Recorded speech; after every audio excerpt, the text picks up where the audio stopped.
Se você está procurando dicas para montar um PC para jogar, editar, fazer lives, você chegou no vídeo certo. Hoje eu vou mostrar esse PC que eu acabei de montar aí no valor de R$3.000 com peças do AliExpress. Vamos dar uma olhada nele?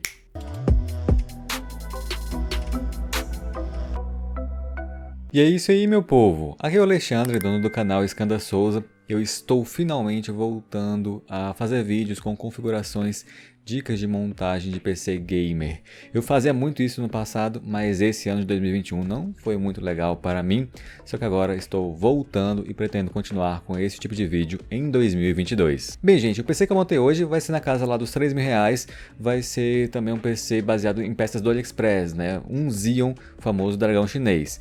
Então vai ser um vídeo um pouco mais demorado, porque eu vou dar dicas de unlock, vou dar dica também de peça, vou dar dica de como que fica o consumo, vou mostrar o desempenho em jogos, vou também fazer umas dicas de upgrade. Vai ser um vídeo mais completo, um pouco mais demorado, então pega seu lanche, deixa o like nesse vídeo e vamos acompanhar. O kit que eu usarei como base é um kit com a placa-mãe Runan ZBD4 e um processador 2670 versão 3 mais 16 GB de RAM.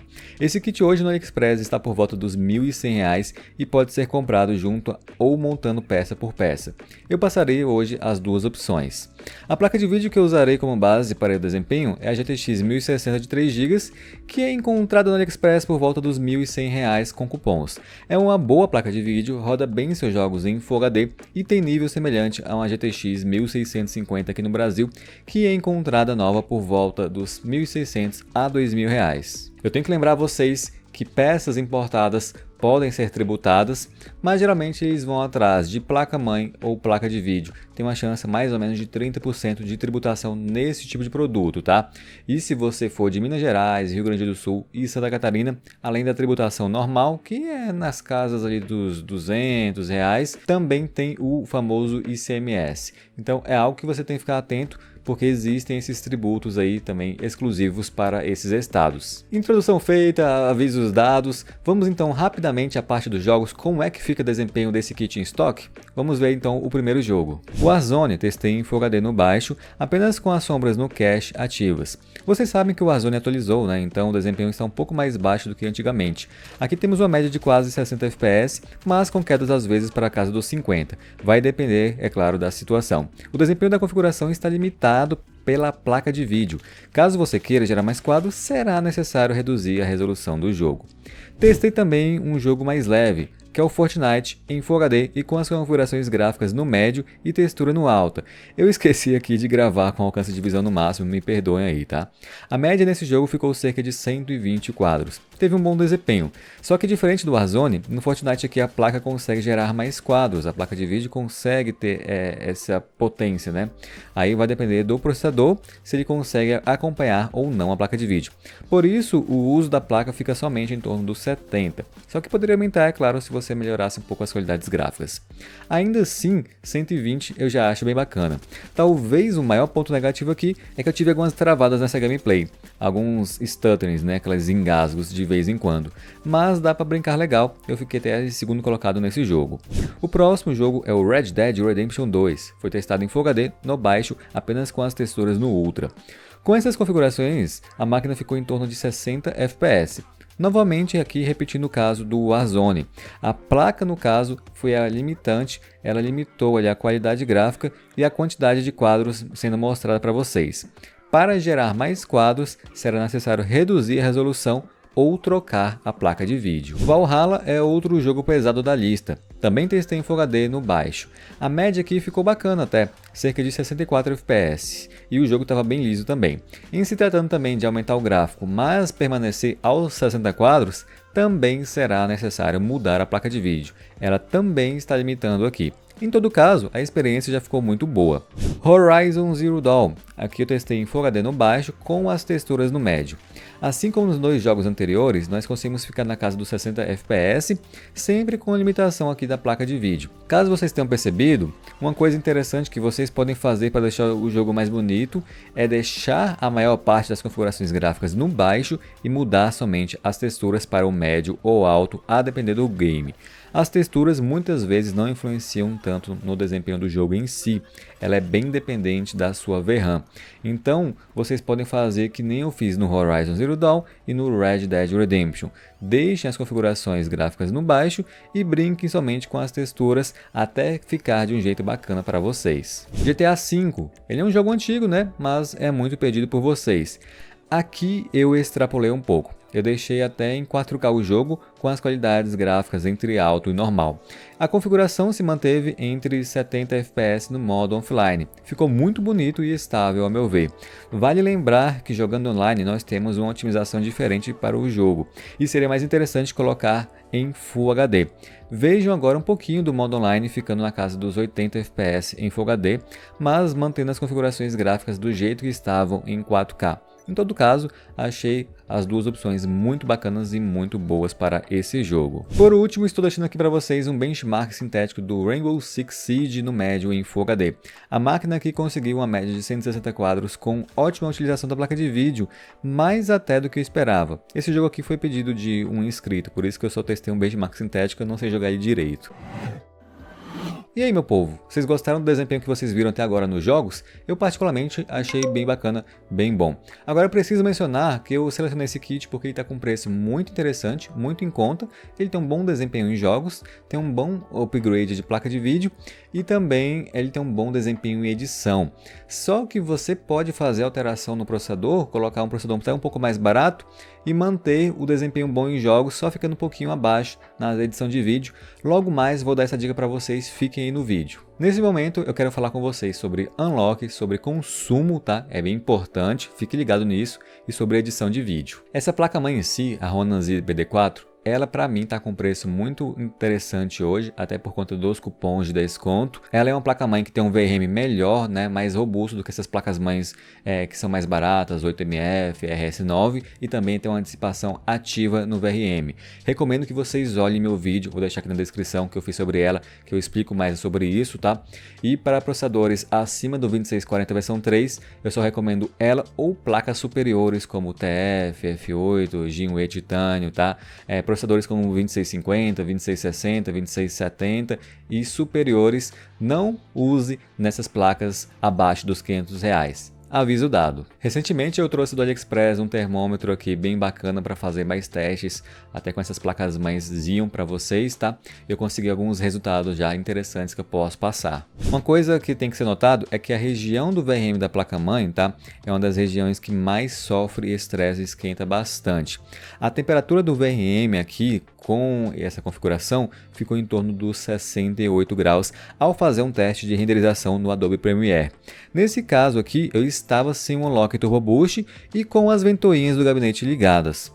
Já em uma situação com Unlock e com ventoinhas desligadas, a temperatura ficou mais ou menos na casa dos 70 graus, mas eu acho ainda uma temperatura bem segura. A gente tende a tentar deixar abaixo da casa dos 90 graus, coisa que praticamente nenhuma outra placa baratinha consegue, infelizmente, tá? A maioria das placas baratas passam dos 100 graus com processadores tipo 2650 versão 3 e superiores. Aproveitando a deixa agora para falar sobre consumo. Esse processador especificamente tem um TDP estimado em 120 watts.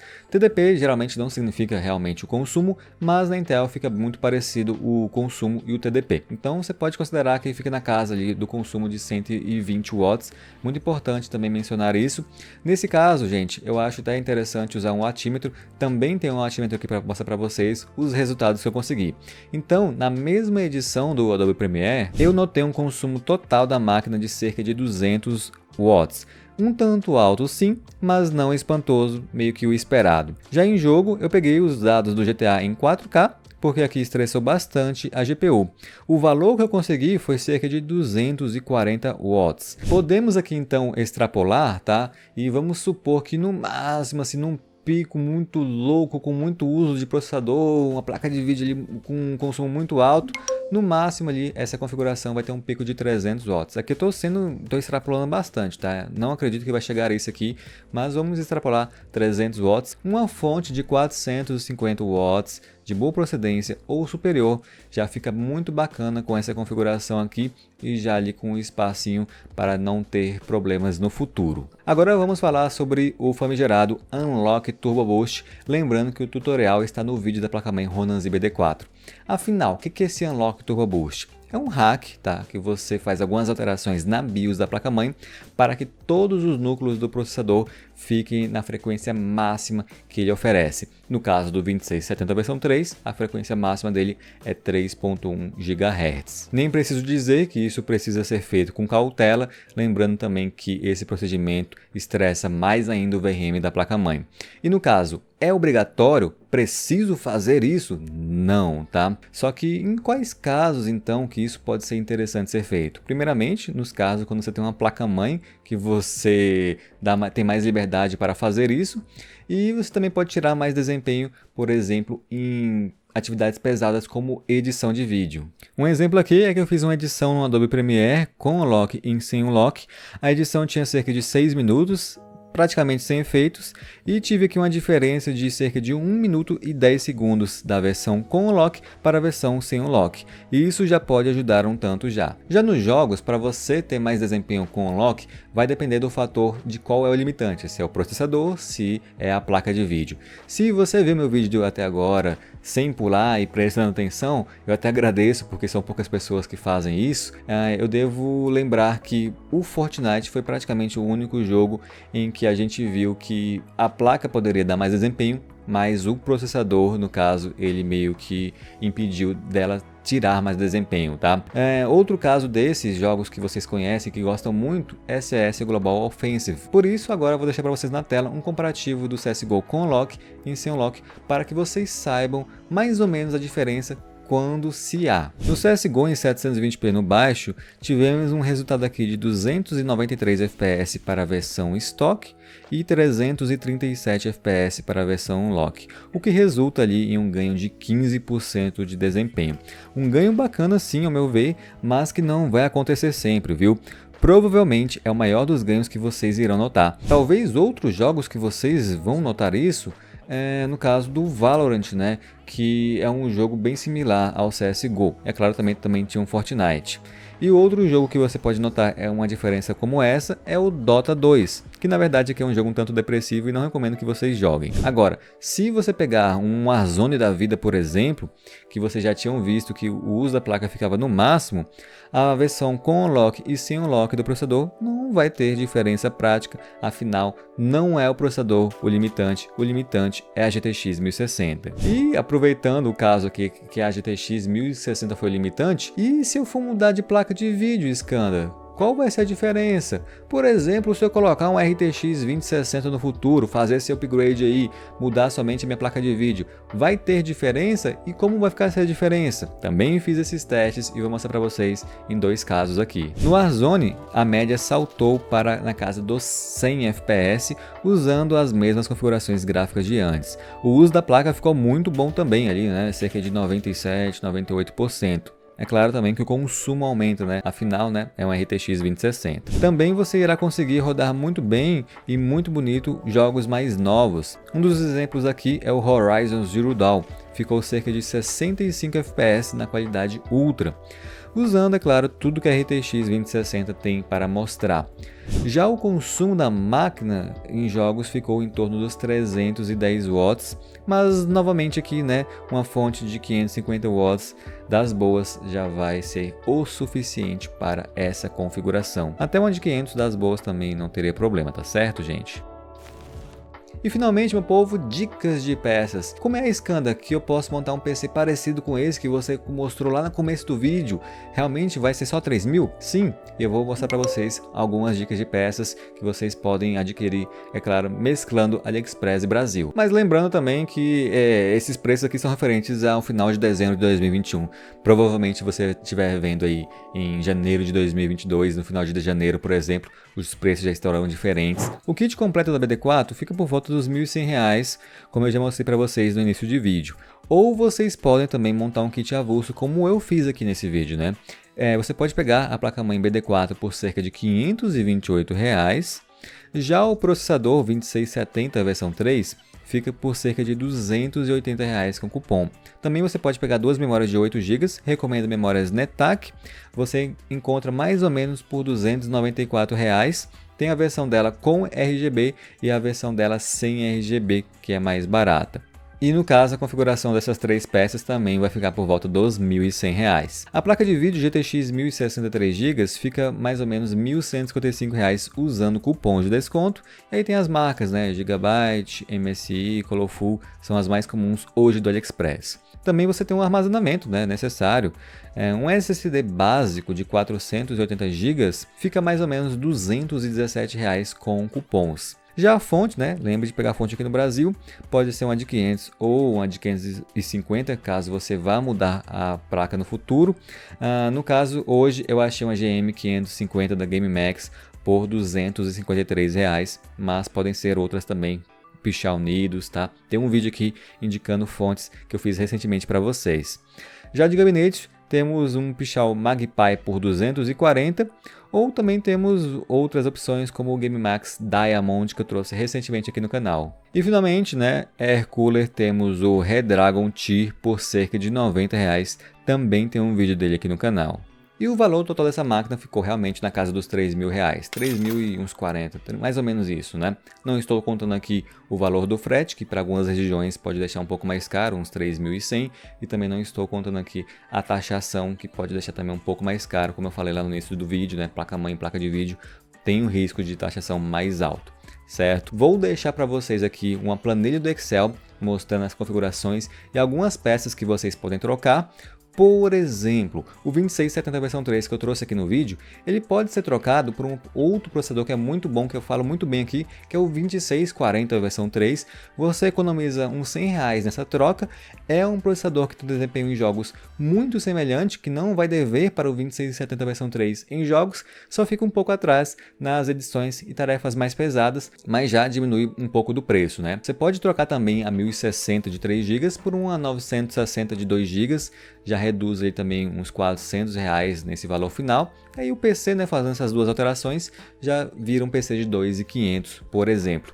Também você pode mudar ali o seu gabinete, não comprar um gabinete, pegar de alguma pessoa que te doe, ou de algum ferro velho, não sei, né? Às vezes as pessoas pegam as coisas boas e jogam fora, e vocês podem pegar também e economizar no gabinete. Só não economize, é claro, na fonte. Pega uma fonte dessa faixa de preço para cima, para que você não tenha problemas no futuro, certo? E o resto é o seu bolso que vai decidir. Tô deixando aqui um kit só básico para vocês. E aí, o que vocês acharam desse vídeo? Gostaram? Então deixa um like, se inscreva no canal se você não é inscrito e me siga lá no Telegram, tem um grupo de promoções que eu vou colocar essas promoções. Tenho colocado muitas promoções no grupo, então vejam lá, tá o link aqui na descrição. Agradeço se puderem entrar no grupo do Telegram, no canal do Telegram de promoções aqui, tá?